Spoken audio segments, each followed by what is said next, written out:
Hello and welcome to This Podcast Cannot Continue, a podcast about video games by two friends. It is episode 18. Awesome. Yep, there's been some post-E3 movement. You know, I believe we went over the state of play last time. Yeah, I think we did. I did not watch. There was supposed to be, I think, an Annapurna interactive event. Oh, wait. No, it hasn't happened yet, right? Today's what, the 18th? Yeah. Well, actually, what I was going to say, I was going to talk about the big news that happened kind of the end of last week. Yeah. The big announcement, if you will. Okay. Well, and also part of the... Actually, you know what? This is actually a good point. This is a news topic, but it also was the thing I wanted to talk about. So can we jump into it? I don't remember what the trade-off order is. I think it's possible we have the same topic. Oh my God. Again? Actually, the only other time we did this was like episode 2, which was a while ago. So I think we just got to. I know we said this wasn't going to be like a news show. This is not news, but let's talk Steam Deck. Okay, it's news, and let's talk about it. That's what I want to talk about.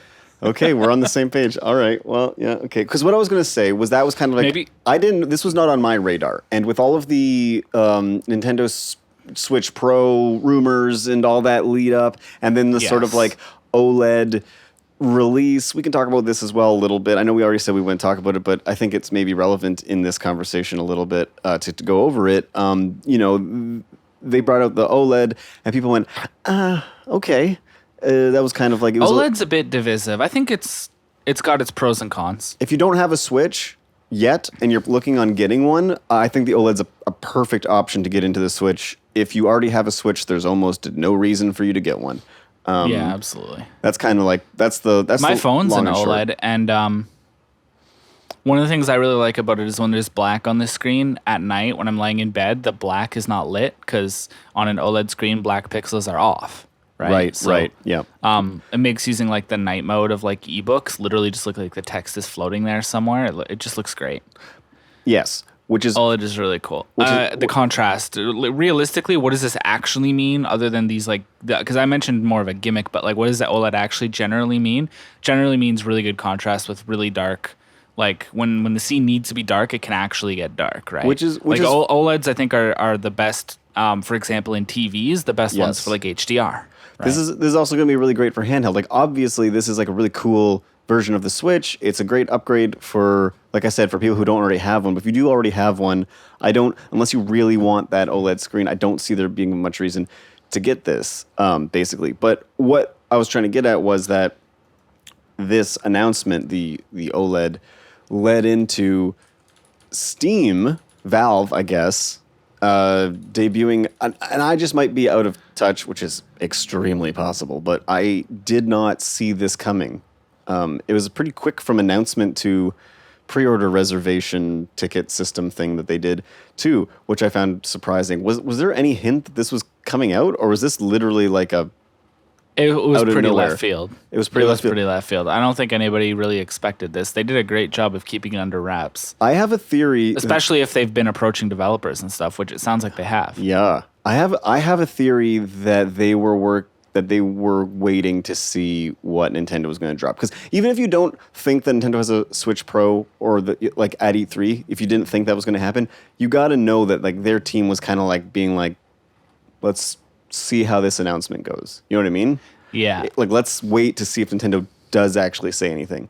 Because they've made it very clear in all the promotional material that I saw on like IGN and whatnot that this is not a console. It's a portable computer, handheld computer that has game controllers attached, and you can put whatever you want on it. They don't care. You can run Windows on it. They don't care. Yeah. It's not. And SteamOS is it's a fork of Arch or Arch Linux, right? Which I believe that Valve was also saying in one of the interviews, like, you are completely free, even if you're not going to switch to the OS, like, you're completely free to install things from outside of the Steam store Yes. on Yes. SteamOS. So Yeah. there's that too. So, like, they've made it very clear this is not a game console. This is sort of a convenient way to play your Handheld Steam PC, library. Yeah, it's a realistically. handheld PC. It's kind of like a tablet plus. You don't have to use weird touchscreen controls. You have like this extra stuff on the edge, which I think is very cool. It also has like 16 gigs of RAM. It's got a custom designed processor that they worked with AMD, right? Yep.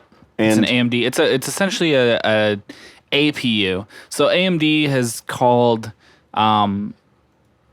essentially their CPUs that have like integrated graphics. They've called them APUs. Right. Yep. Ever since some recent gen, sometime in the past 5 or 6 years, it's kind of like a rebranding because they've started to get actually pretty decent at doing that. So yeah, it's as for CPU, it's Zen 2 architecture. For GPU, it's RDNA 2 architecture. I mean, as far as how these types of like clock speeds sort of stack up versus like architecture stacks up, like how all this actually stacks up compared to like desktop power is really hard to evaluate. Yeah. But I mean, I see it's They're saying that it's comparable to, slightly better than a base model PS4 in terms of like what it can put out. And also because the resolution is smaller on the screen, they're able to run some games at higher settings. There's essentially a lower overhead for resolution, right? Which is it's a neat little like I hesitate or to say- squeeze more performance, but I hesitate to say it's a compromise because it kind of is, but at the same time, at that size, you're not really going to notice it. So it's a neat it's little one trick. that I think is beneficial. Yeah, it's I think that works. And You know what I honestly, I know Nintendo's going to do Nintendo, and that's fine. And once again, I know that Valve is saying this is not a competition for the Switch. This is not that at all. But on some level, you release a handheld system with a similar battery life and, sort of similar shape and form and everything like that. And it's hard not to see it as at least trying to take a little bit of a bite out of the handheld apple, if you will. Obviously, this thing will not have the install base of the Switch. The Switch is millions and millions and millions of consoles, right? This will be It's Nintendo at the end of the day. Yeah, this will Valve be is big, but not Nintendo big. this will be a niche product, and it's not going to like be the Switch killer, which everyone online is saying it is. Because obviously, if you look at a PS4, slightly better than PS4, base model, It's interesting. handheld, like you would think that would, knock the teeth out of the Switch. But at the end of the day, that's not what this is. It's a handheld computer. It's interesting that you say everyone's saying it's a Switch killer. Wow, that's what all the because- clickbait YouTube videos are saying. Okay, because largely on Reddit, I've seen more of a negative response. And I don't necessarily mean negative in terms of like people saying like literally that it's trash, but a lot of people are saying they don't see the purpose of it. Yes. Which I think is really interesting. There's a lot of people saying, I've already got a powerful desktop PC, like it's like you've never wanted to take it outside. Like I'm a little bewildered by the people that say that it literally doesn't interest them, but there's a lot of arguments on Reddit right now that are essentially going along the lines of one person disparaging it literally existing at all, and then other people saying like imagine like people who, have different wants out of their Yep. hardware than you, and Well- that like it's just a little strange. Well, the other thing is, you got people who maybe travel for work a lot, like, and they don't have to have a big gaming computer now. They can have this more compact. They can play their Steam library on the go. They can save to the cloud. There's definitely some advantages to this. I definitely see there being a market for it. It's targeting something different than what Nintendo's doing. It's really hard not to see the comparison, but and the other thing that I'm seeing online for negative stuff, by the way, is I'm seeing a lot of people.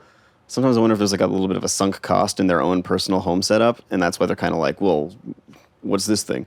But also the other thing I'm wondering is, I've seen some like memes where people were joking about like, don't pre-order this until they prove that it's good, because they also released the Steam controller, which sucked, and they released, the Steam box, which sucked, and they're kind of going down all these different types of sort of like, more, I want to say like consumer sort of like entry into the Steam home entertainment system kind of vibe that Valve has done over the years that didn't really pan out, and Like you mean the Steam, like the Steam machines that they meant to do? yeah, sorry, I'm gonna call it the Steam box, and then also the controller. They're just like, these are examples of like failed hardware from this company before. They should stick to doing what they know how to do. Yeah, I've definitely seen that sentiment as well. But I'm looking at this and I'm seeing like, But they're not reinventing the wheel because they're not making a game console. They made basically a really kick-ass tablet with controllers attached to it.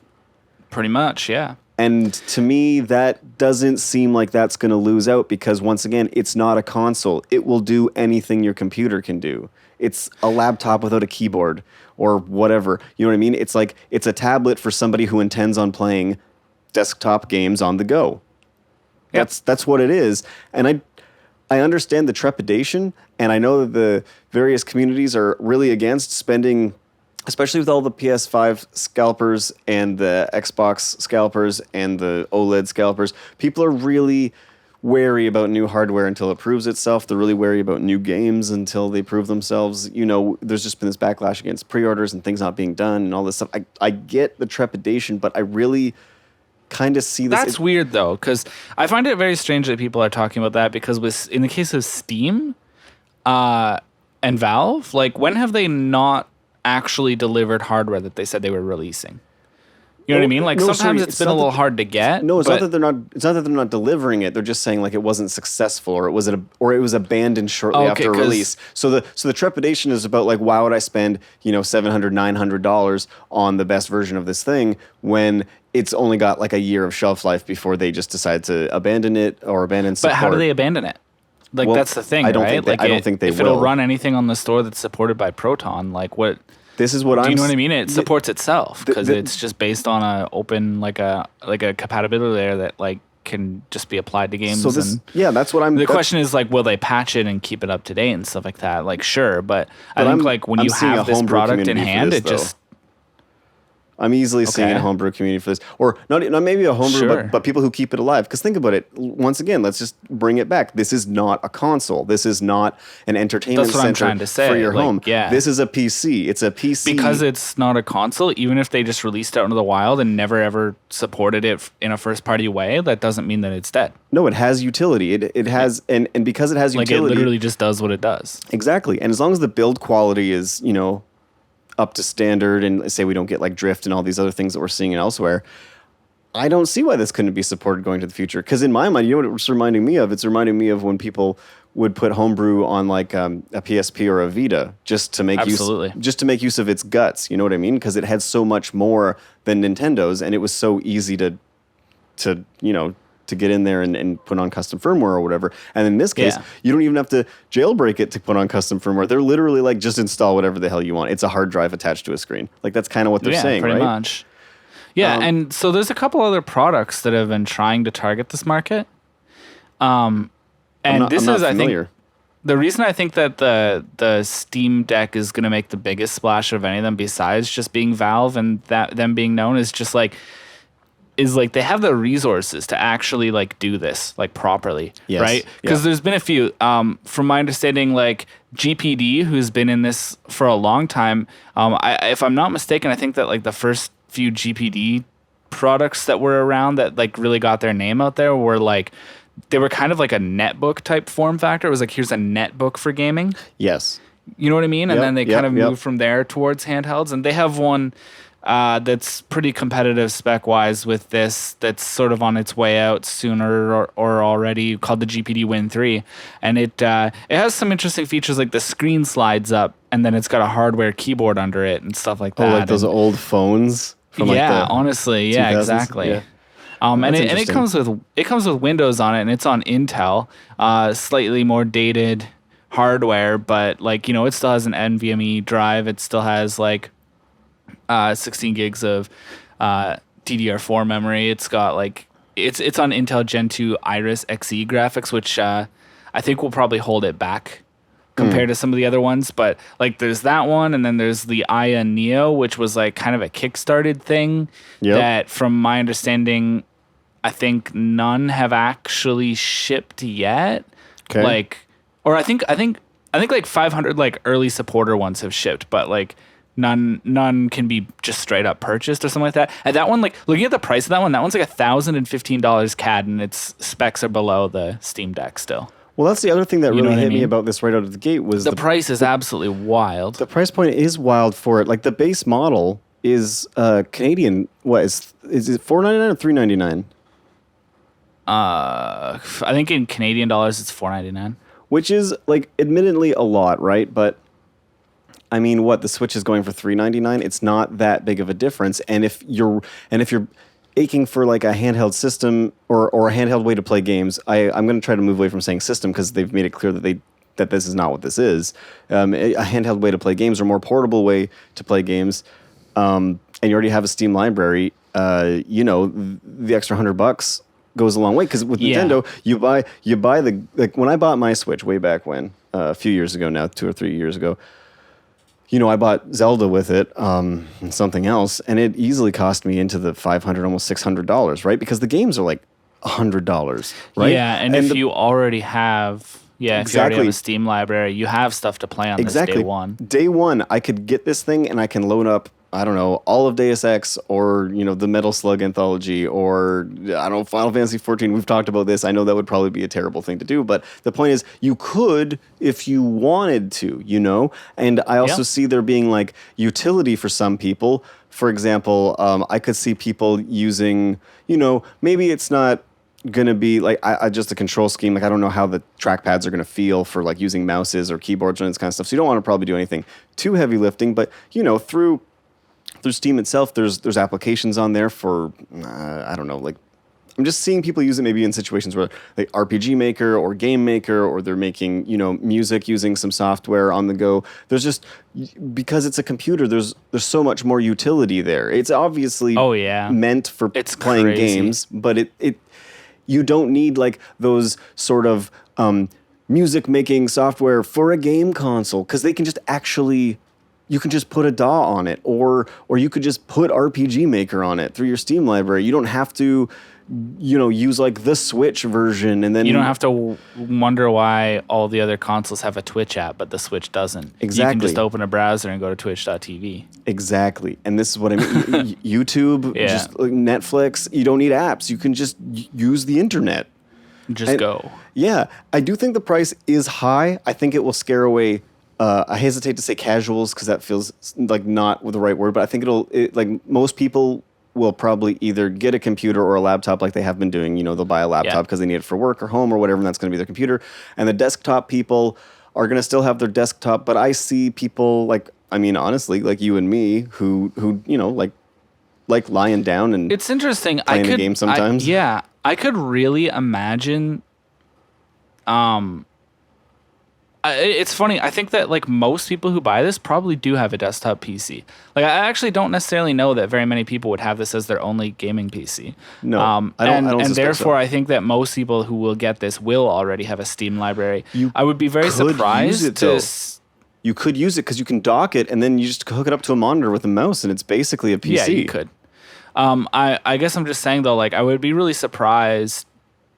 I mean, there's nothing to stop it from happening, but I would be surprised if a lot of like sort of gamers who have been pretty like exclusive to consoles and don't have like a Steam library yet were to jump on this, just because then it's $499 Canadian or whatever it is in USD plus like the cost of what it like getting started with a library, like buying your first couple games. But even then, the Steam deals are absolutely crazy, and there's always something you can play on Steam that is cheap and still good. Like there are so many games that are affordable and are excellent. So you know what I bought for $1.50 that I'm definitely going to play on this?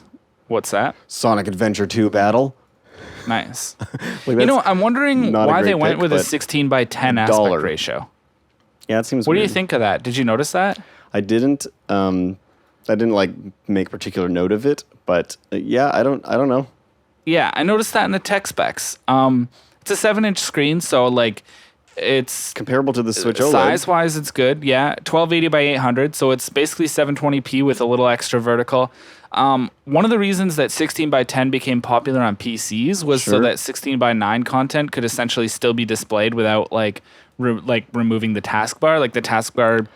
Gotcha. The Windows taskbar essentially like becomes outside of the frame. At least that's my understanding of it. Okay. Or like you could have like a a horizontal, but like across the top or bottom like UI element, right? And still have a 16:9 like display area.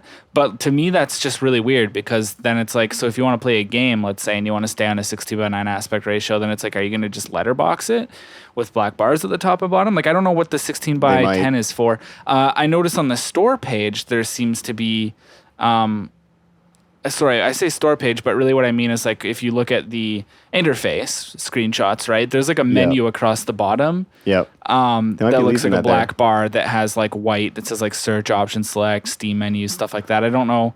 But when you look at any footage of gameplay, it's not like that is being constantly shown. Right. So I don't even think like, yeah, okay, like looking at these, actual gameplay running on prototype hardware. Okay, so like this person is playing Baldur's Gate 3 and it is filling the entire screen top to bottom. Looks like there's not, so it's not reserved. Okay. So I just think it's really interesting that they went for 16:10. Like it's okay. I'm not complaining.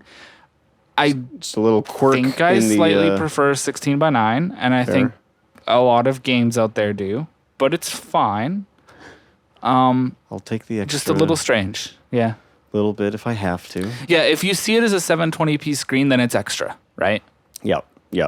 And realistically, I'm okay with contextualizing it that way. And if like a game really has to run in 16:9, then I'll just let it letterbox itself. Like, so what, right? At the end of the day, it's fine, right? Like if I play any games on emulators, I'm not gonna like force a different aspect ratio, right? No. I'm kind of about like preserving that. Like I hate the idea of playing like a Super Nintendo game on something other than 4:3, for example. Oh man, right? This is a very slight aside, but remember when you used to be able to put like original Game Boy games in the Game Boy Advance and you could press L and R and make it like... I hate that so much. I used to play games in that way. I used to when I was very young. I was just like, I wanted to fill the whole screen and I just like did it.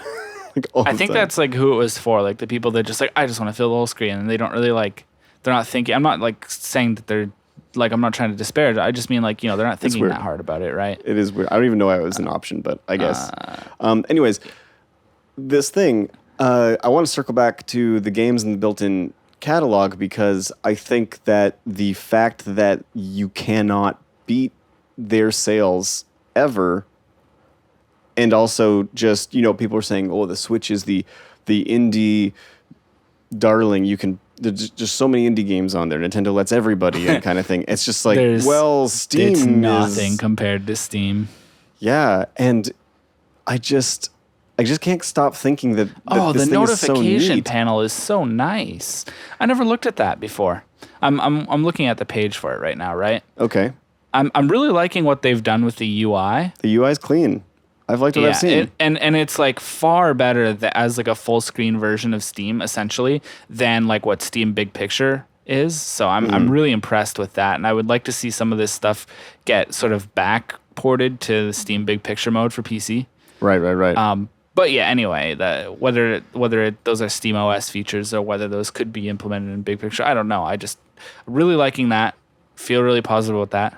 Yep. The library. No, you're absolutely right, and like not just indies, but like there's so many things that just realistically feel like they can't happen on the Switch. It feels like there's no way that the Switch will ever have certain types of online gaming experiences, right? Because that's just like how Nintendo is. Like I don't know, like something if it's like big enough, like something like Fortnite, sure, can land on the Switch, but like. I can't imagine. Well, I mean, I don't think the Switch is up to spec, but like something like FF14, like if you want to like turn, and especially because it's an MMO, right? Mm-hmm. So like, there's a lot of things in FF14 that you can do that aren't like hardcore rating and are perfectly viable on controllers. Not to mention that there are people that do rating on controllers, but we're also talking about a 7-inch screen here, right? So yeah, it's a bit of a... You know what I mean? Like if you want to do crafting, if you want to like do gold saucer stuff, if you want to check up on your retainers, if you want to, run some like kind of easy or even open-ended content like Bosnia or Eureka or something like that, like all of this stuff. Like I don't see any reason why you couldn't do it on something like the Steam Deck and like make it something that you do like sitting in the backyard or on the porch or something. Like it doesn't, you know what I mean? It really can enable you to take some of these same experiences maybe that you're already playing on the desktop and maybe even most of the time want to play on the desktop, but you can sometimes decide to like get out.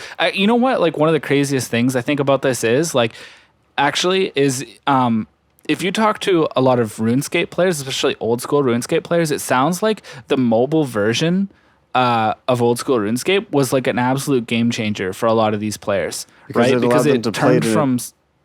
Sorry, continue. I was going to say because it allowed them to play it in situations where they maybe actually had time to play it.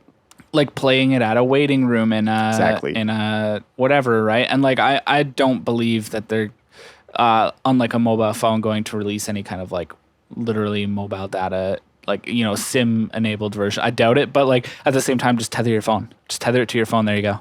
Yep. You know what I mean? Play it at the doctor's office, whatever, right? And you know what?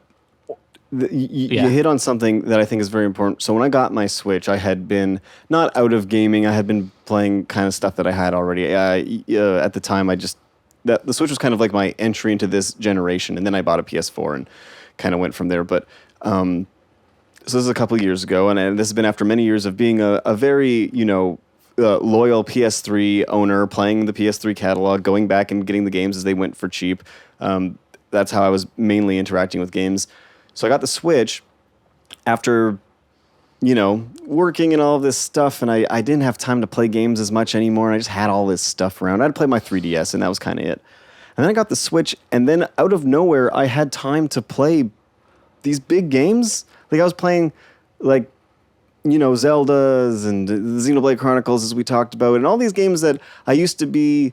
I'd have to sit down and turn on the TV and turn on the thing, and that was what the living room was being used for. It was being used for me playing a game or whatever, correct? But now that I had the Switch, it was like you could just turn it off and like just hit the power button and you could pick it up later, or you could sit down and watch TV while playing, or if you need to go out, you can play a couple minutes and then go, power down, put on your bed, put on your side table, put on your desk, whatever, go out, do your thing, come back, you just pick it up and you're back in it, right? There's a much lower like time cost to getting started. There's less barriers in the way of getting started, which made me playing those longer experience that I missed, like those old JRPGs, which the Switch does actually have a pretty good back catalog of some of that stuff, And I was able to enjoy some of these games again, almost like a teenager. You know what I mean? I would play 2-3 hours a night kind of thing, just when I went to bed. Because I didn't have to sit at my desk and play it, or sit at my TV or in front of my TV and play, because I could just do it as though I was reading a book. And I think that it's a very subtle thing, because people hear like, well, I don't need a portable console because I don't go anywhere and my computer, kicks ass or whatever. It's just like, yes, but if you're also one of those people who is having trouble maybe finding time in their professional adult life to play games because you're finding games don't respect your time, I think that finding a console, once again, not a console, I understand, but they're trying to, this thing's going to have that same suspense feature. Like I've heard that it's mentioned that's similar to the Switch's sleep mode. That will literally open up gaming to some people, because the accessibility, the ease of getting in and out of a session will be so low. The ease will be, it'll be very easy. The barriers will be so low that I think some people will rediscover, the love of gaming. It won't be turning on your PC, loading up Steam, looking through your library and going, I don't know what I want to play, because you'll just be sitting there and it'll be on the side table next to you while you're watching TV, and you go like, oh, I've seen this episode already. I just want to relax for a little bit before bed, and you go, oh, yeah, I'll load up Skyrim, and then you're just playing. Like, it's just an instant, you know what I mean? Like, you're just going. And I think that that's really gonna, it's not just the portability. I think that's what I want to hammer home. For me, the Switch barely ever leaves my house, but I also almost never played in docked, because it's the perfect thing to, as you said, relax outside with, or throw in your backpack for when you're going, I don't know, you go visit family members or whatever, and you don't want to, sit in the TV, set it up on the TV and all that. You can just relax and use it, and then just turn it off, and there's no ritual. There's no ritual. The ritual is gone, right? And I know that it won't compare to the PC for some people, but I really don't want anybody to underestimate how freeing it is to be able to jump into a scenario where you're playing a game and then be able to, detach yourself from it instantly and then get back into it. It really revitalized my love of playing games, like a lot. That's why I get disappointed when stuff doesn't end up on the Switch sometimes, is because I hear these announcements, for example, the Final Fantasy remasters, and I go, I want to play some of those games. As we've talked on this show, I want to play some of those games. They are on my backlog, and I just I don't see myself having the time to play them unless they're on the Switch. Then I can kind of, pick away at them as I feel in a more relaxed situation. I don't have to sit down and actually dedicate, focused attention to it. I can do it while, listening to a podcast or, talking to my parents on the phone or anything like that, right? Like there's so many other, it's just totally. Yeah, sorry, that was like a huge rant, but I think everybody is focusing too much on like, I don't need a portable gaming PC, and I'm just like, those people don't know why they don't need one, and or like they don't know why they would need one. Like, okay, it's valid if you really just don't want to play games in those situations. That's fine. Yeah, I'm right? not saying people have to buy this. They don't have to buy this. Obviously, it's a niche product, but like, if you are like totally an escapist gamer that always wants it to be like headphones on, like lights off, big screen in front of your face, like immersion, like I get it. 100%. Yes, like not that's criticizing okay. that. That's awesome. It's fine. I guess I'm just saying that like, I think for like a lot of the rest of us, there's like a lot of reasons why you might want to take it with you, even just take it to a different spot in the house than your desk or your 100%. couch, whatever type of gaming you play. And that's like, for those of us that have those urges or those feelings about like what we want to do with gaming, like that's fantastic. I've really come around to handhelds. I've largely like skipped them at certain parts in my life, but I'm really excited to get my analog pocket, and I'm really excited about the possibility of getting one of these. I did put in my reservation, so me as well. Apparently, I feel like I'm all in. We'll see what happens, but I feel like I'm all in. Apparently, that we might have. I'm sorry to anybody if they did not get one, but I was under the assumption that they would just sell reservations and then just contact people in order. But apparently, that is not what is happening. So we might have actually lucked out. Yeah. Oh, I thought that's what it was. I thought it was the same thing. I maybe I thought I saw something today even on one of the news YouTubers I watched where they had said that Steam is basically sold out and people are trying to sell the ticket to have an option to buy them already. They're trying to scalp the $5 reservation. Anyways, so couple other thoughts. Yeah. I want to talk about. What do you think of the layout? Yeah. Okay. This is a good point. Really unusual, right? Yeah, I think. Okay, here's my theory, though. Can I give you one very quick theory? Hit me. Yep. It's both heavier than the Switch and has buttons on the backside. I like that. So I like the buttons on the back. Yeah, and so therefore, I believe that's why the D-pad and the face buttons are all the way in the corners and all the way at the top of the device. Because if you imagine holding a rather heavy device and you imagine what a thumb's like straight up kind of grip would be like, I think that gives you a more secure grip to deal with the weight of the device and ensures that your fingers are in the right place to press the back buttons so that you're not like holding it. Like if you imagine where the face buttons are on the right side of the Switch and imagine trying to press buttons on the back of the Joy-Con, you would be like, making like a little like you'd be like making like a little crab hand and trying to like you'd be pinching it, right? Whereas if you have the thumb up instead of like completely opposite where your fingers are on the back, I think it's like a way more grippy kind of like hand posture, and I think that's why they've done that. I'm like pantomiming it right now as you're talking about it. Yeah, exactly. That's what I'm doing too. I'm trying to get you to think about it that way, and I think if you're thinking the same thing I'm thinking, you might be concluding that it's like that to counter the weight and to counter the back buttons. That was not my theory, but I like that theory. Okay, go for it. Yeah, I want to know what your theories are. So my theory is they said that they've improved the technology in the dual trackpad thing, and they're really pushing that. Reminiscent of the Steam controller. Which some people really love. Like they map it and they just like, this is actually super awesome. I know that's not everybody's opinion, but I've definitely heard people who really like them. So in my mind, then, I'm kind of thinking like, okay, pretend the analog sticks don't exist and just pretend the trackpads are there as like kind of with the Steam controller. Well, now you're looking at like a PS2 kind of layout, right? But with back paddles. And I'm kind of thinking maybe because from what I can understand, the analog and the trackpads essentially do the same things, and they're right on top of each other, but the trackpads are sort of more in the classic controller position, whereas the analogs are sort of in this, I think... The trackpads should be widely configurable. Yes. Like you said, they do the same thing, but like on the Steam controller, they could be anything. They could be anything, They could actually be buttons. Like mouse. They could hook right in. If the game has... what they call Steam input, like as an API for its controls, then the trackpads could even hook directly into a game function. So like this is hard to explain, but maybe a great example would be like an RTS, right? So imagine we have an RTS game and you can like right click and then drag the mouse to like pan the camera around. Right, that would be what this. So does. it's like if the touchpad was just like emulating existing controls, you would use it to click and then you would move it to move a mouse around. You'd essentially move the camera around, right? But if the game supports the Steam input API, then you can actually straight up just bind touchpad to camera. Right. And you skip having to click it and having to actually like, it's not emulating a mouse. The game is literally just saying that touch on the pad is the camera moving. But I think specifically the placement though seems to me, if you pretend the sticks aren't there and only the trackpads are there, then the D-pad and the buttons and the trackpads just line up with like how a PlayStation, like a DualShock looks. Yeah, of course. Yep. And I think that's kind of maybe what they're intending. The sticks are there for the people who want them, but I think they're putting the trackpads in that position because they're easy to get to, but also because it is reminiscent of a regular controller setup.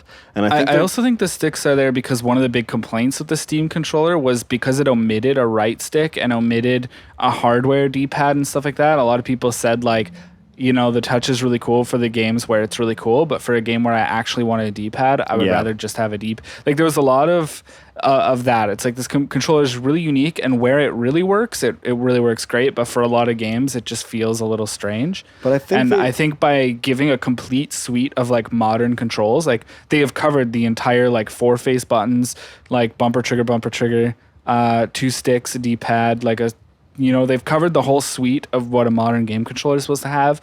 Plus, they added the touchpads. And they got perfect because now it's the best of both worlds. Yep, exactly. And they got the paddles on the back, like the Elite controller, and they have the screen itself as a touchscreen. Basically, everything about this to me screams, put whatever software you want on me, remap me, use me however you want. Like I am utility for whatever you need. Like evidently.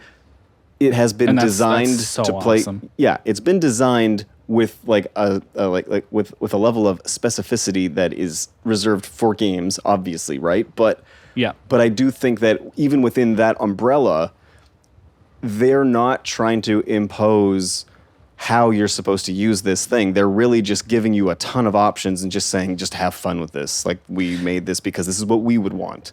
And then I think it might have been IGN or it was one of the journalist like organizations that actually posted. I think it was a photo of I guess their staff, right, playing Guilty Gear Strive with 2 fight sticks attached to it. See, that's fun. It has peripheral support. Yeah, which is awesome. Awesome, right? Like all the Melty Blood players are so happy right now. I heard it's gonna. I heard even the cheaper version. Are you familiar with that? No, I'm not. Melty Blood is famous for being pretty low. Like, well, it's actually popular, but a pretty like low supported fighting game that often gets played in like the parking lot or the bathroom at the fighting game tournament. Oh, on a laptop or something. Maybe they'll have a new way to play. Exactly. What was I going to mention? I'm sorry. Oh my God. I derailed you. No, it's okay. It was probably dumb. I honestly don't remember. You know what I'm really excited for? What? I'm actually really excited still for the Analog Pocket. And it's funny because I could easily, emulate Game Boy Advance. No, but there's something else on this. Dude, I like basically collect Game Boys. There's something to playing them like in that form. I'm not going to say original hardware because obviously what you have is more of a reproduction, a high-end reproduction of original hardware, but it's more just we talked I would about, still say the Pocket is going to be closer to the original hardware than running any software emulator on the Steam Deck would be because FPGA, right? I remember what I was going to talk about now, and it's actually related to this. Great. Which is great. You kind of rejogged my memory. Steered you back. You steered me back. Yes. But we had talked about this before with game preservation, how sometimes you lose out how to play games in their original intended format. And I think one thing for handheld games especially is people go, well, I can just play Pokemon Crystal or whatever on my laptop It's at not home. the same as playing it on a handheld. It is and not, it's still not the same as playing it on a Game Boy to play it on the Steam Deck, but it is that one step closer. And what I was Agreed with that. Well, I was saying this is for the Analog Pocket as well. You're It's going like, somewhere else. Okay. Yeah, no, yeah. I was going to say the D-pad. You even have the right form factor with the Analog Pocket too, with the screen above the controls. There's something about playing a game the way it was designed for. Like it sounds silly, but there is an element that gets added there. And I think actually, you know what a great example of this is? I will circle back to the thing that I was going to remember. I'm super sorry. I'm going off on all these tangents. Okay. Yeah. Samus Returns on the 3DS. Fantastic Okay. game. Amazing update. Really, really great. That would be the kind of game I would love to see. You know, it'll be fun to play with a Switch Pro controller, which is why I'm excited for Metroid Dread. Same studio, looks very similar, same gameplay styles, very fun. Physically playing that game on a 3DS kind of hurt. Interesting. There was like you had to kind of do like a claw hand to like do the free aiming with Samus, and it was required often enough that it did fatigue your hand faster than just playing. I still like playing it handheld, but Didn't you hold the trigger to free aim? Yeah. So I'm not gonna say that you're wrong, because I think you're probably right. But you also played this on like an original and regular size 3DS, right? Yes. Because like I played this on the new 3DS XL, Samus Returns, and did not have feel the any like fatigue. cramping related or fatigue. Like I didn't really have any Okay. hand That's fatigue fair. related to it. But That's I think fair. it's because I'm holding a larger device, right? True. So I guess what my point was that even though these games are sometimes intended for the original hardware, sometimes. Sometimes the original hardware is a letdown. But what I was going to say is I still think that's kind of part of the experience, because you can experience Samus Returns and on paper and as a standalone piece of software, if you could play it with any controller you want, I truly believe that Samus Returns is a fantastic game. It's a great Metroid game, and it's a fantastic game to play. It's very fun. It's lovingly done. I think Yeah. it's great, right? Yeah. But I do think that, if you were to see reviews of it at the time or reception to it, it was obviously very positive, but there were some people who were like, I don't know. And honestly, playing that game kind of was like, and we're seeing this now with Skyward Sword. They've kind of, fixed up the motion controls a little bit, and that game is a game that definitely probably suffered from a lot of the Wii's eccentricities when it came out. Because I think it's actually a very solid Zelda game, from what I've seen. I haven't played it yet, but it's a very solid game, but it was kind of held back by this focus on making you use the motion controls, whether it worked or not. So that game will always be seen through that lens of playing it in that way, right? So this updated version from the reviews, they're saying that the motion controls are a lot better, but the ability to kind of swing the sword with the stick, even though it's not perfect, kind of adds like a level of ease to playing it in some ways. In some ways, it's actually not as useful, but they were saying that, it kind of has like updated it enough that you lose out on the experience sort of the original hardware, but at the same time, it's maybe for the best.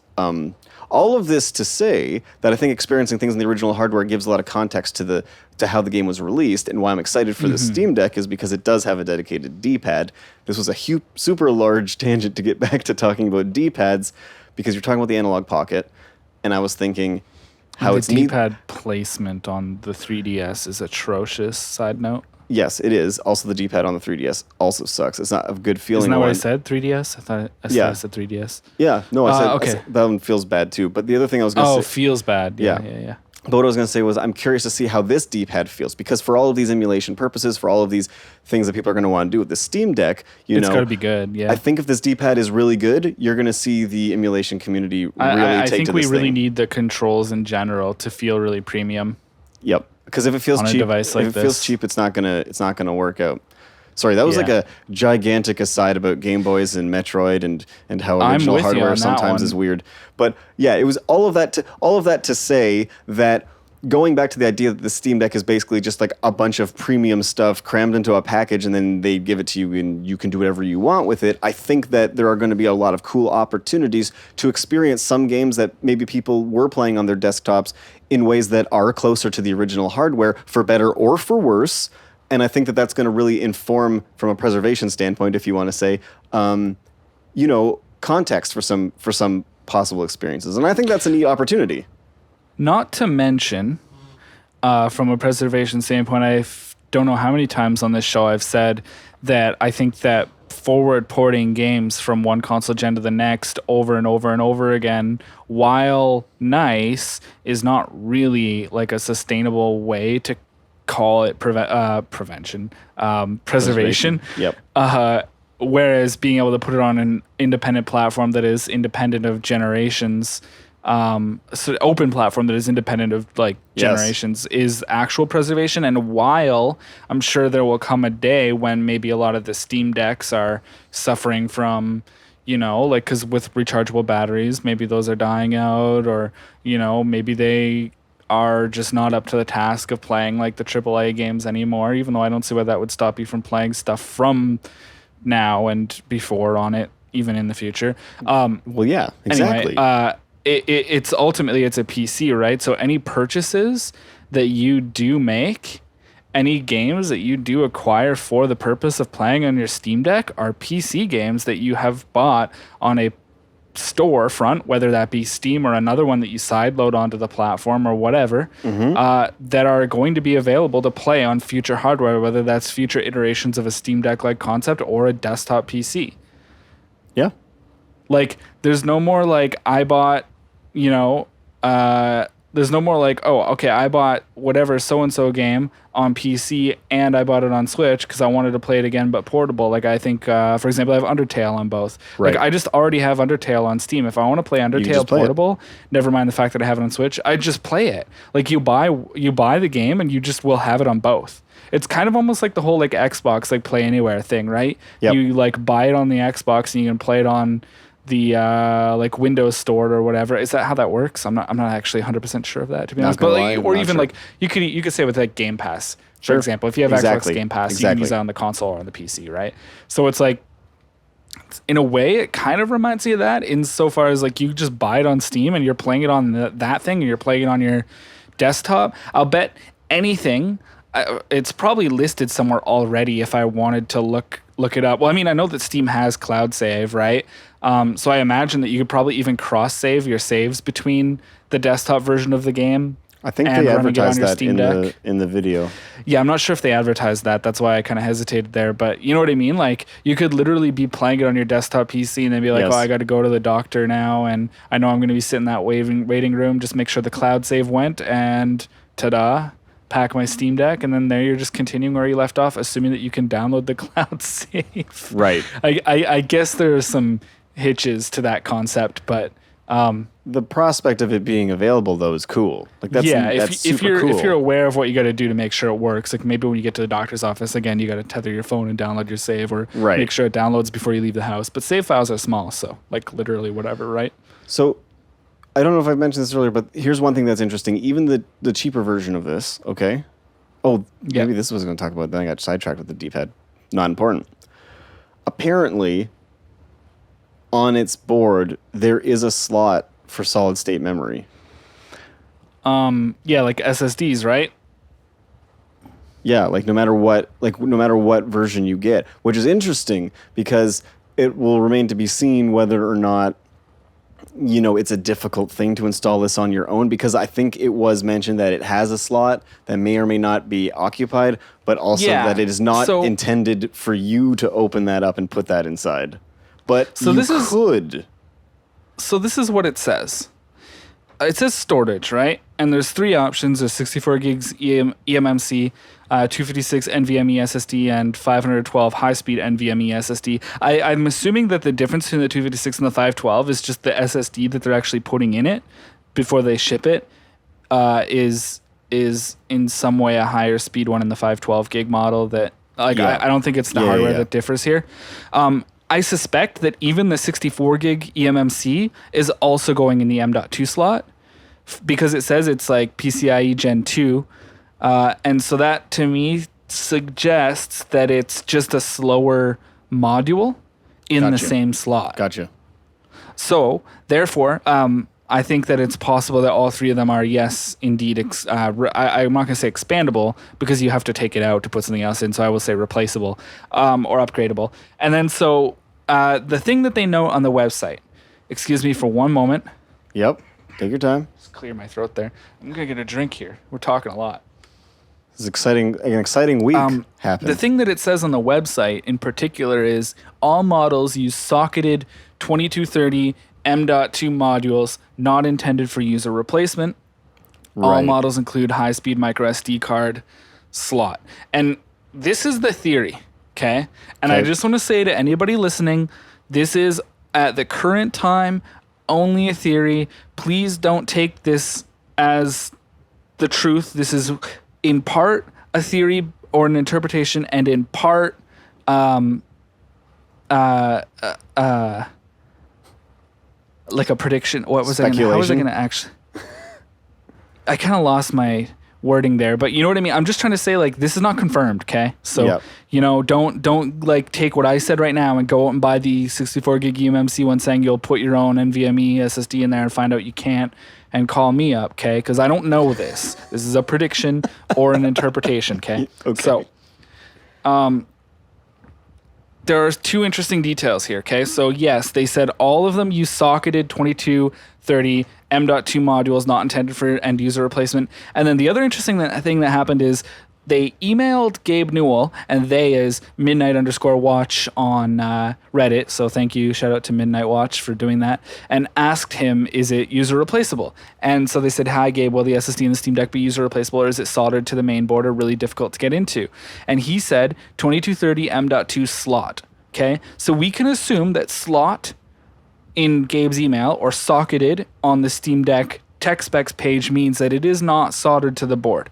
So it says not intended for end user replacement. And that to me suggests that means maybe it's behind a heatsink underneath a plate inside the device, and there's not like an outside access to it, like there is to the SD card slot. Because when I hear that, what I think of is they say that so that if anything happens to your thing, you can't sue them. Like I hear that, and I don't think that maybe it's even hidden. They don't really want you to open it up.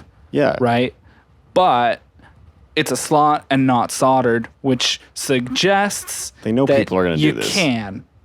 Yeah. And so I think that's great. If that's the case, I think that's absolutely great, because like I know that 256 gigs is not tons. I know even 512 is not tons. I can imagine a lot of people picking up 1 or 2 terabyte NVMe SSDs and slapping those in there and just running everything at like light speed practically. Okay, I think a majority of games don't need that type of storage speed. My personally intended plan is to be relatively modest and only run a handful of very large games and on it at a time, like finish something and uninstall it before I think play that's something the best new. way to go about it, honestly. And also for like the things like emulation or like not necessarily Steam games or the indie games that really just don't need that kind of like storage access, putting a very large SSD not SSD, SD card into the SD card slot, because all models have the SD card slot. Yep. So that is like super promising and something I'm super excited about, is that, you know, in the future, if I really do decide to do a storage upgrade, it sounds like it'll be doable. Maybe not easy, but doable. Honestly, optimistic about that. When I hear that though, I honestly do not think that it's a difficulty thing. Think about it from this standpoint. They're giving you something, as we've already said, where they go, here's all the bells and whistles, do whatever you want with it, right? But if you get people who are opening it up and replacing parts in it, now you're starting to maybe try to make it do things that weren't in its intended use. So the issue here is not an issue of is it easy or can you do it? The issue is just that if you swap out the memory and then it doesn't work, they don't want to be liable because I think it's both. It possibly is both. I do think it's both. Because like, how comfortable would you be with opening your Switch today? I was thinking about doing that Joy-Con fix. Yeah, okay, yeah. But I mean, like, I think I could do it, but I wouldn't want to unless I had to. Fair enough. The Switch is, it's tiny enough. I don't know. I've taken apart most of my things, to be completely honest. I think what I'm going to do personally with regard to that is I'm just going to wait till some people, like maybe iFixit or something, get their hands on it, can do a teardown. Yeah. And then, evaluate the process, see how hard it actually looks, and I don't think it's from there. I think it's going to be more accessible than we all think, and I think it's because I think that's sort of like a wink, like, yeah, you can. You know what I mean? But no, that's what I agree. I think there is a little bit of a sly wink towards us on this one. They just don't really want to be responsible for it if you screw it up, mess it up. That's exact. I think I think that's it, because the way they seem to approach things is sort of this free and open. The only reason why I say I don't think it'll be completely easy is because if it was easy enough, then it would also probably be close enough to the one of the outer sides of the console or something where you could just make a slot. Yeah. Like that's the one thing that makes me think that it won't actually be that easy, because if it was, you just make a slot. Fair enough. That's why I do think it might be behind, like, yeah, I suppose maybe there's like a shielding plate or something in there and it might be behind. I don't know. I guess taking any bit of technology apart already will exclude some people who don't feel comfortable. So yes, you're right. It won't be easy. I guess I was thinking from my own experience, I would just be like, well, I have a bunch of tiny I'm trying to be fair screwdrivers. and talk about from the perspective, because when they say end user replacement, think about who the majority of end users might be, right? Like, right. I'm pretty like technical and willing to do things like that, but not everyone is. True. And even I just said I probably might not even, right? Right. Yeah. No, you're 100% right. Yeah, that's very fair. That's a very fair thing. So there's a lot of cool things here. Like it has a microphone, like dual microphone array. Weird. I didn't catch that. Its headphone jack is both a headphone and mic jack. You know what I mean? It's one of those dual jacks standard. Or a headset jack. Like, you could play an online game and like get in Discord from your Steam Deck. Yeah, it's neat. Like, think about that. You know, you could get in Discord with their guild and play and like raid with the guild or run some dungeons or in your MMO of choice. I feel like 14's the only one with controller support, but you know what I'm saying. Or if you're playing a shooter, or if you're playing, the trackpads, you could play mouse if you really want to. I think it might be. I think it might be really difficult, but you could. You could try. It has gyro control too. That's what I mean. It just kind of has. It pretty much just has everything. It's a weird Swiss Army knife. And here's the thing. We just basically kind of fanboyed over this thing for like, the better part of an hour. But it's a big deal. I think it is a big deal. And the other thing that I think is that, you know what? To heck with it. I am excited. I know that there's reasons. And I meant to talk more. Sorry, I meant to talk more about the competition a little bit with like the Aya Neo and the GPD Win 3. But really the biggest thing I want to highlight about those things is that the price is just... It's very... I mean, it's still expensive, but it's definitely in like the affordable console range. Like, it's not bad. The competition cannot touch this. Also, when you just think of how expensive building a computer is right now, just given, the chip shortage and all that stuff, like this thing could be someone's, because you can hook it up to a monitor and use a keyboard and mouse with it, like it could be somebody's entry-level gaming PC. Like, easy. It very well might be somebody's weigh-in during the, like, if you can't buy a video card today, this might be a little easier to get than weirdly enough. That, as sad as that is. Yeah. And it's just like, that's not bad. But what I was going to say was, like, I know we're gushing over it. Obviously, we both got reservations for it, so we're very curious to see how that pans out. I think it's a neat little piece of tech, whether it floats or sinks. I'm not too concerned with right now, because I think it's an interesting step in an interesting direction, something I didn't expect happening, and I'm cautiously optimistic about this thing. And I do think if it sinks, it'll sink in a way where it's still going to be useful, I think, to the people that buy it. I think... Exactly. No, I agree like we were saying earlier with like developer support, like ultimately Proton is something that while Valve can keep making efforts on it, like if I'm not mistaken, I'm not actually I need to do a little research, to be honest, but I think that Proton is Proton open source? I think it's not open source, is it? I do not know.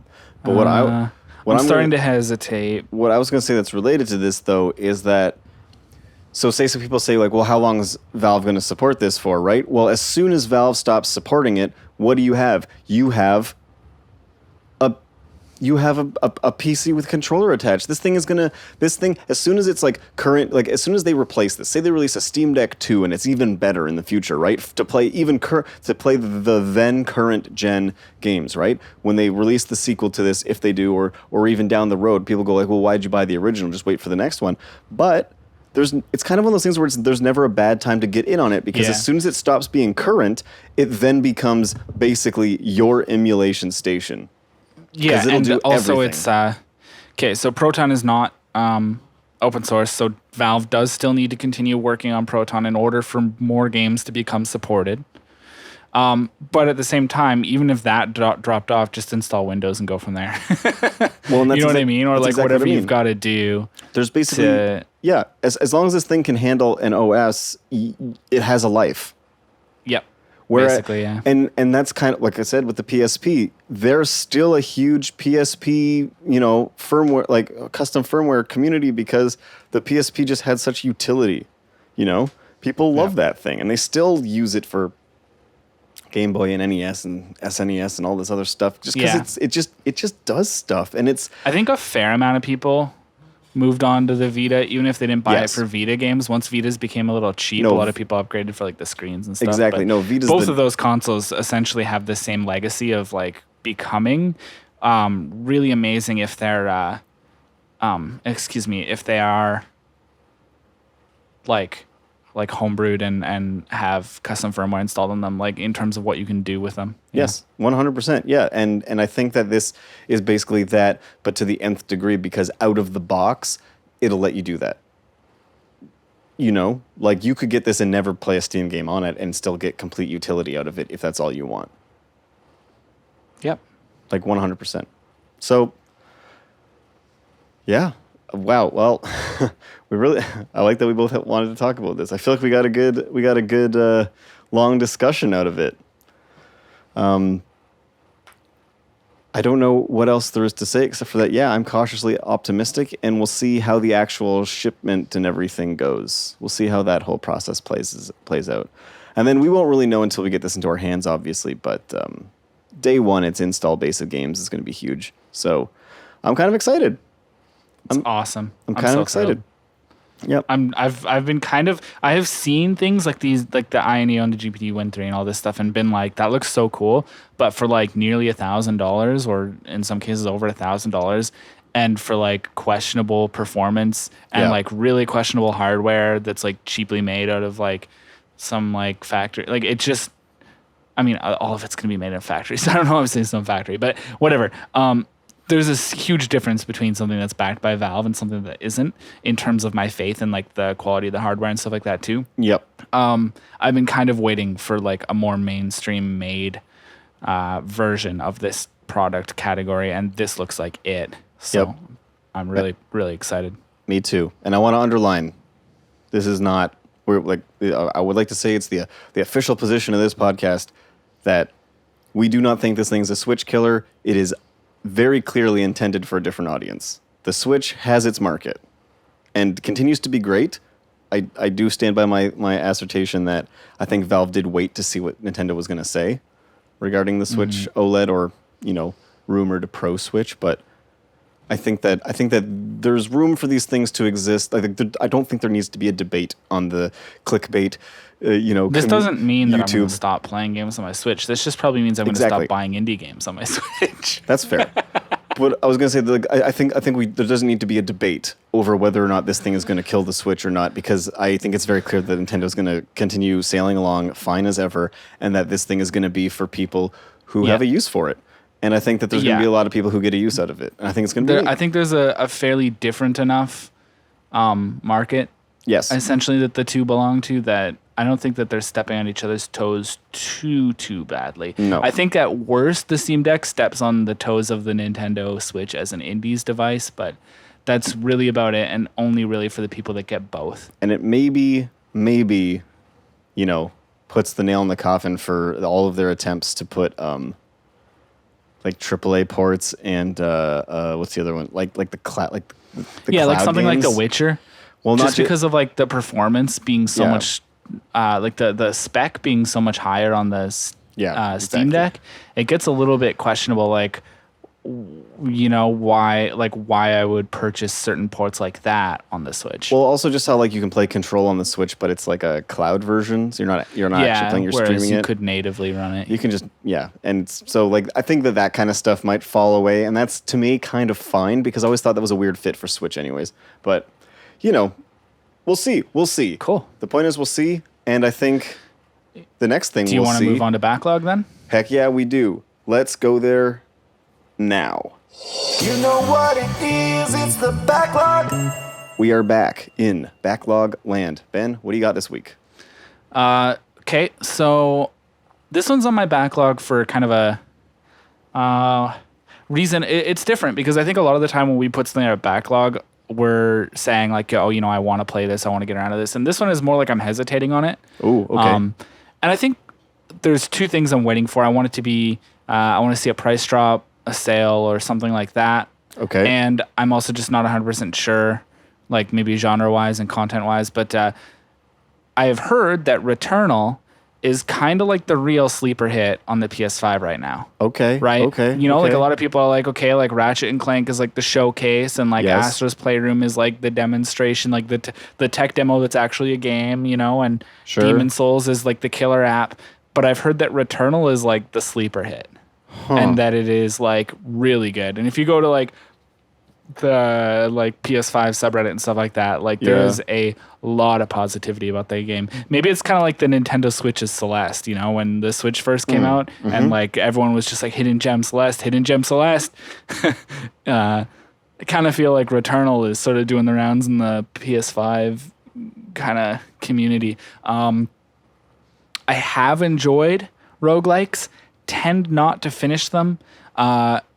For like 80 whatever dollars, that puts doubts in my mind. It's a big as well ask, as yeah. there are some horror-esque elements to the game, even though it is undoubtedly an action game. I worry that I might just get spooked by it and not really want to continue playing it. Right. So it's just really hard for me to put $80 down on it right now. So I understand that I could be waiting actually years for this, but I kind of want to wait till I see it around 20 and buy it at that kind of a price. You might be surprised. Definitely want to check it out. It might go on sale quicker than you think. You know, It is a small studio, but they also just got bought by Sony. Yeah, they did. So I don't know. I mean, Sony does drop their, like, they do the greatest hits thing, right, or whatever. Yeah. So maybe it really will go down to around the 20-something range. But yeah, I've heard it's really, really good. I heard the gameplay is like excellent. It's really fun. It has some cool story beats going on.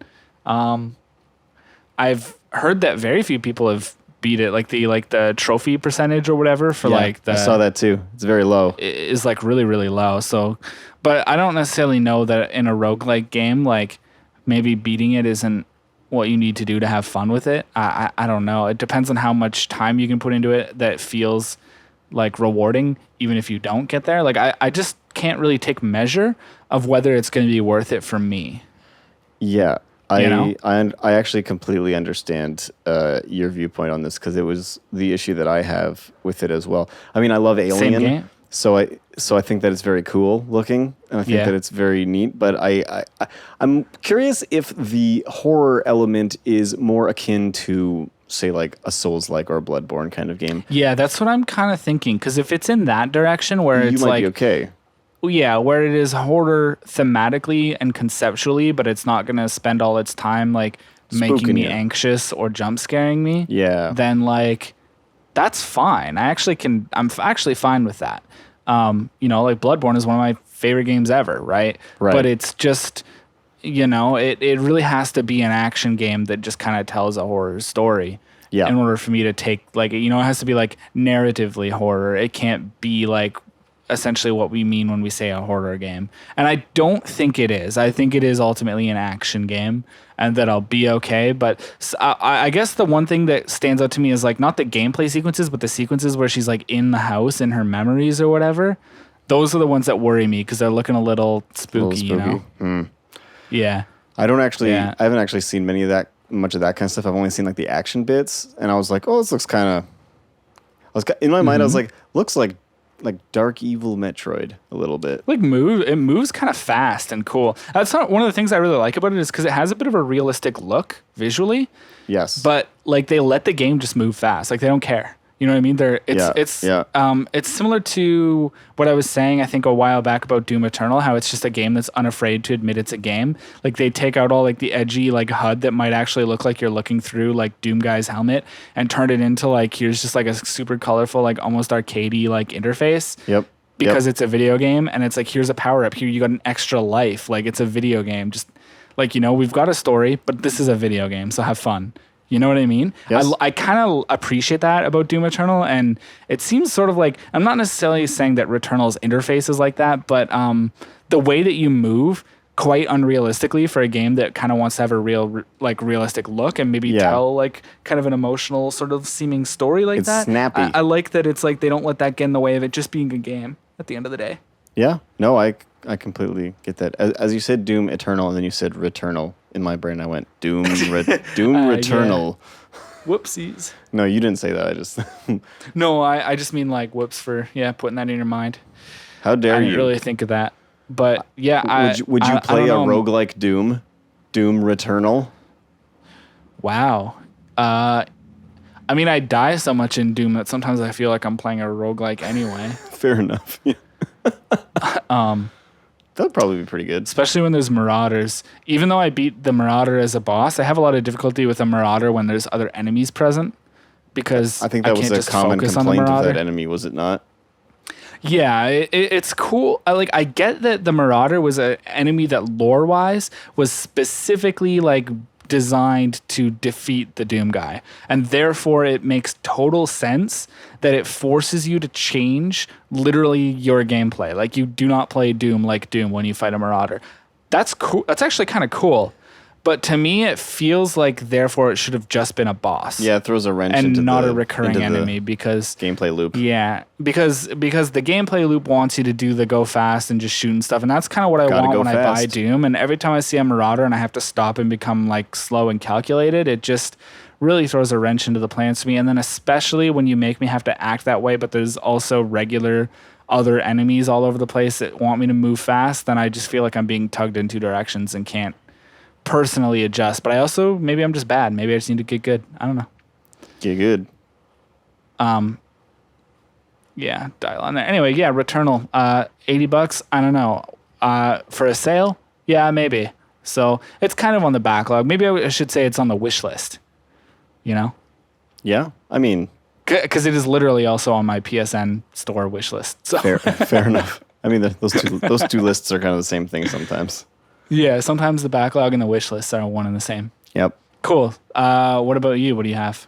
I already mentioned it. Oh, sorry. I also just want to say, in a quick revisit to a prior Did you beat another backlog game? mention. No, but I did want to mention that Record of Lodos War, Deedlit in Wonder Labyrinth.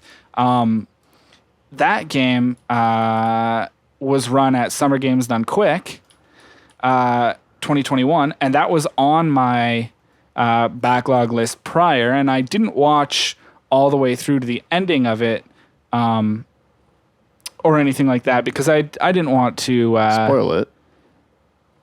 Yeah, like I didn't want to spoil it for myself, but somebody did run that. I'm trying to find the person's name really quick, but I'm failing to do that. It definitely inspired me to want to play it because it looks a lot like Symphony of the Night. Yeah. I was watching the footage of that when the person was running it, and it just looks awesome. And I've played other Team Ladybug games already, so I kind of already know that they're awesome. Bowie the Hero, that's who ran it.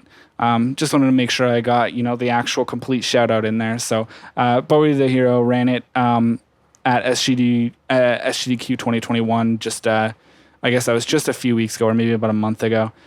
I don't think it was that long ago. So I had that on my it was a week ago, or at least it was a week ago that SGQ uploaded the video. Whatever, I'm a little confused. I don't know what day it is. Excellent speedrun, really cool looking game. That kind of reinforced putting that on my backlog. So really want to bump it up and play it sooner. It added it to my backlog. Maybe it would be a great choice for the Steam Deck. Maybe. So anyway, all right. So what do you have? Yeah, so we have. I mentioned my game already in this conversation. All right, I know what you have. And we had talked about it a little bit before. You leaked it to me. Yeah, I know. I cheated. I ordered myself. It's coming possibly tomorrow. By the time anybody hears this, they'll probably have started it. Skyward Sword HD on the Switch. I didn't have a Wii. It was one of the ones that I missed. My sister had one, but I had moved out, so I didn't have a Wii, and I never played Skyward Sword, and it never got re-released on anything that I ever had an option to play it on. And as we were talking about its original experience, you needed the Wii hardware. It was just something that I just literally never got a chance. I still don't own a You know Wii. what would be cool?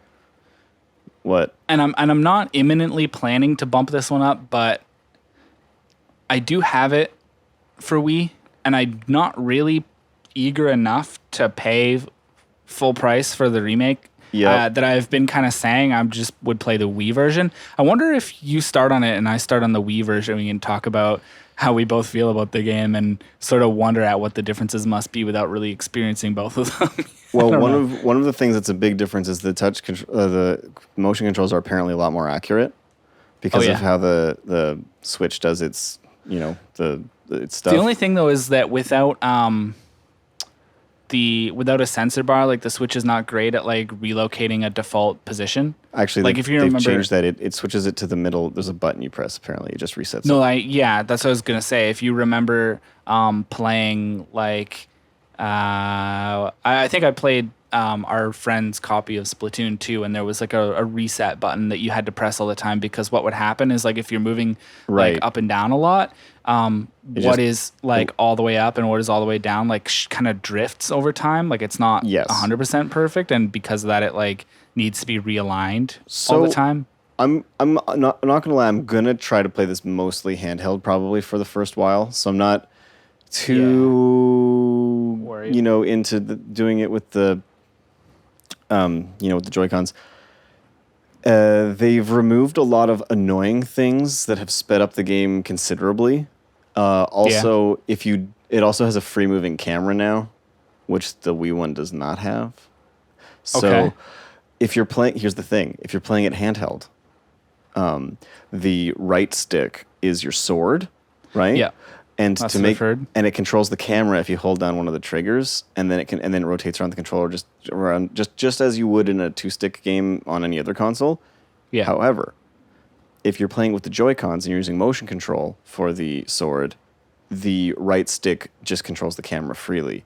So why that's really cool is I can see that being an actually really huge improvement over the original game because you don't have to Z target to change your camera view. You can just freely move the camera around while also swinging and stuff. And apparently it's a huge improvement over the original. Well, some people are saying it's a huge improvement. All the things they've done to streamline the game, like in the old one, every time you loaded it up, if you collected an item, it would tell you what it is. The first time you collected that item when you play the game, that is no longer a thing. Every time you start up the game. Yep, yeah. That is no longer a thing. That's gone. The fee doesn't interrupt you anymore. They've shortened the starting of the game by kind of letting you figure some stuff out on your own, and then you can also fast forward through text really quick, and they made all the cutscenes skippable. So they've really taken some of the things that people complained about in the original for being kind of like a little bit drawn out or handholdy, and they've put a lot more of that control in the player's hand to play the game. Like if you've already played it, like I'll watch the cutscenes because I don't know, but if you've already played it and you're playing it again, you can probably just blow through this game now. Yeah.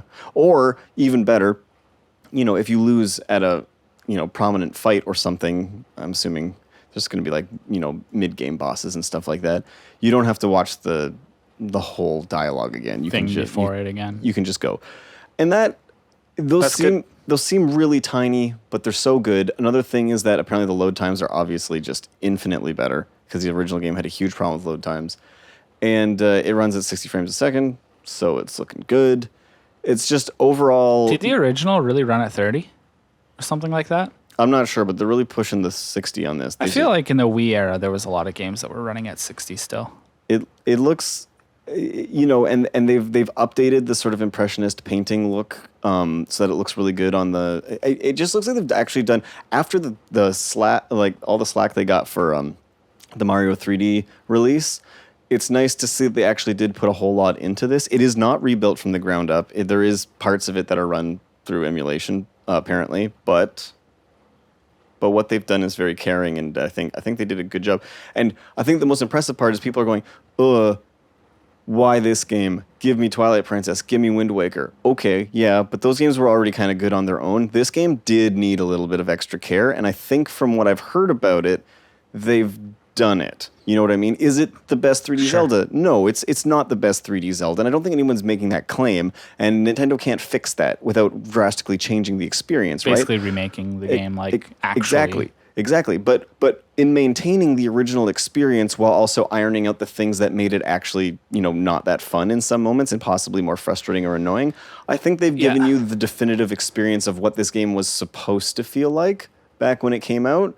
And I think that that's actually a commendable thing, and I am excited to play it. I don't think it's going to take the crown of my favorite 3D Zelda or anything like that, but I anticipate I'll have a good time with it. And I've never played it, and I've played all of the Zelda games, I think. So it's also exciting for me to kind of like, it's like when you discover a book or a movie by an author or a director that you just haven't got to that one yet. And you go, oh, I didn't even know they had this one. And then you're just excited to experience it because you like the rest of the catalog. That's how I feel here. I'm just so excited to sink my teeth into a Zelda game that I legitimately have not played. Like, this is a new experience for me, and it's an old Zelda game. And I think that's I'm just kind of pumped. I'm a little bit, I'm a little giddy. So I'm excited to get my hands on it. I'm excited to play it. I'm excited to see how it is. I would, love to talk to you about it because I'm obviously, like, I'm going to beat it. Like, it's a backlog game, but, like, I'm going to play it, like, in the next 2 weeks. Like, it will get done. I'm not concerned about this one dropping off. So, but I thought I'd mention it because it had been one that wasn't even really on my backlog list for a very long time because I was just like, well, I'm probably not going to buy a Wii, even though I like retro consoles. I'm probably not going to buy a Wii. I don't really need one, and I'm probably not going to play Skyward Sword on Wii because I've seen people play it, and I know it has some good dungeons, but I was like, I really just don't want to deal with all of this parts of it that people are kind of down on. But, this version's got a lot of that fixed, so I'm excited. It's a streamlined, with quality of life fixes a version of the game. And I think that, is it worth the $90 I paid for it after tax and everything? I have a hard time justifying that it ever will be for new games, to be completely honest. I think the price point of new games is a completely different conversation we could have. But that aside, I want to play this game enough that I deemed it acceptable that I did pay that much for it, which is a different issue from whether or not it should be $79.99 Canadian. I still thought that was, I want to experience this game in this form, in and around when it came out, so I could be part of the, getting swept up in it, and I'm fine with paying that, whether or not I agree with it. You know what I mean? So I've made my peace with the price. I know it's not going to do it for everybody. But honestly, it's not going to go on sale. I hate to break it to you. If you're out there waiting for Zelda games to go on sale, go find Breath of the Wild for not $90. You will not. Like, that's how much that game costs. Used. Maybe. But that's just how much it's just how Nintendo does stuff. So that's why with Nintendo games, my mindset is if I want to play it and I want it physical, I'll buy it when it comes out. It's like the only company I'll really do that for, that and like Final Fantasy games. But you know what I mean? It's just like, and the reason why I do that is because I know they'll only maybe get more expensive. And I'm just like, I don't want to, I know it won't go down, so there's no point. But with other games, I don't mind playing the waiting game for other companies. And once again, whether or not this is good or not is a completely different discussion. But long story short, Skyward Sword, I'm excited. I'll be starting that probably. I'll probably have started it by the time anyone's listening to this, as I gotta edit this and whatnot. But yeah. So I'm excited. I'm excited for that. I don't know if I have anything else to add to that. I think there's been so many dialogues on Skyward Sword that we don't need to add to. I'm just excited to try this new version. Excited to experience it for the first time. Cool. I think that's great. I want to play the game eventually as well. Like I said, I'm probably just going to play the Wii version because to me the price is part of the conversation, and it's just. Well, maybe I don't think I'm that enthusiastic about the game, which is really the big issue relative to the price. So that was one of my. There's only so much that can be done about that, right? That's why it never really made my list before. But honestly, seeing all of these, seeing people talk about the quality of life improvements and all these little aspects kinda to it might have, it pushed it over from what a weird, curio piece of a Zelda game that I probably won't really ever finish or play, kind of like Zelda 2. And it kind of pushed it into you know what? Yeah, I'll play that. Cool. Yeah. Well, sounds like that's really it. Yeah. Yeah. It's that part of the show again where we awkwardly stumble over some words and try to figure out how to end it. Yeah, so We need like a the script. usual things. This podcast cannot continue on YouTube. TPCC_podcast on Twitter. Yep. This podcast cannot continue without spaces, all one word, on Twitch, where we do Snester Days live before it goes on to YouTube. So Yep. whichever way you prefer. Yep.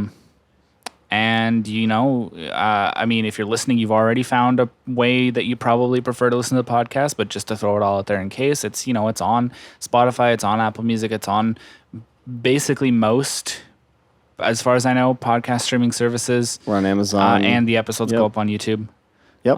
Find us on any or all of those. Listen to us wherever you want to.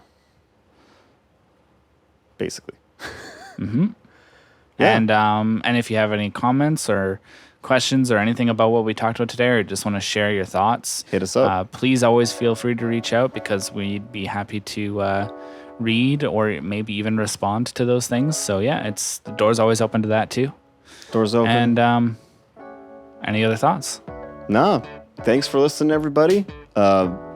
Summer's just going to keep on going. There's still some gaming-related events to go on, and leading into in the fall, there's the Tokyo Game Show. So there's still stuff going on. There's still stuff. I touched on it very briefly at the start, but I believe there's supposed to be an Annapurna Interactive stream or showcase or something like that at the end of this month. And Was it at the end of last one? I don't know if I missed it or if it hasn't happened yet, so I should look into that. And if I missed it, then I should watch it. I honestly don't know. But this is episode 18, as we said, episode 19, and then, continuing our tradition that we've only done once, we're going to have another big blowout. Episode 20. We'll plan something special for you all. So stay tuned. Thanks for listening. Stay safe. Have some fun, when you can, with all these games that are coming out. And for now, this podcast cannot continue.